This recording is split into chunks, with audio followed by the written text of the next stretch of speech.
చెప్పి ఈ ఇది పరిష్కారం చేయలేకపోతే మీరు అధికారంలో ఉండటం కూడా అనవసరం అనే పద్ధతుల్లో ఆమె ముఖం మీద చెప్పినటువంటి వ్యక్తి, అట్లాంటి ఓ ధైర్యశాలి, సమస్య పట్ల స్పష్టత ఉన్నటువంటి వ్యక్తి కాబట్టి వేచూరి ఆయన మృతి చెంది సంవత్సరం పైనైనా ఇప్పటికీ ఇంకా ఆయన ఆశయాలు, ఆయన లక్ష్యాలని కొనసాగించడం కోసం భారత కమ్యూనిస్ట్ పార్టీ మార్క్సిస్టు నిరంతరం పనిచేస్తూ ఉన్నది.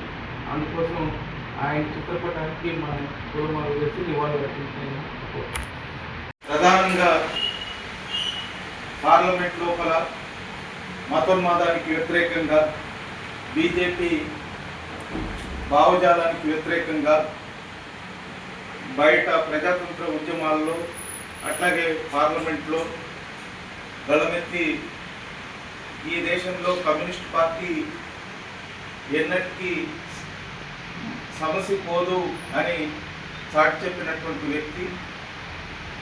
ఆయన ఇంకా కొంతకాలం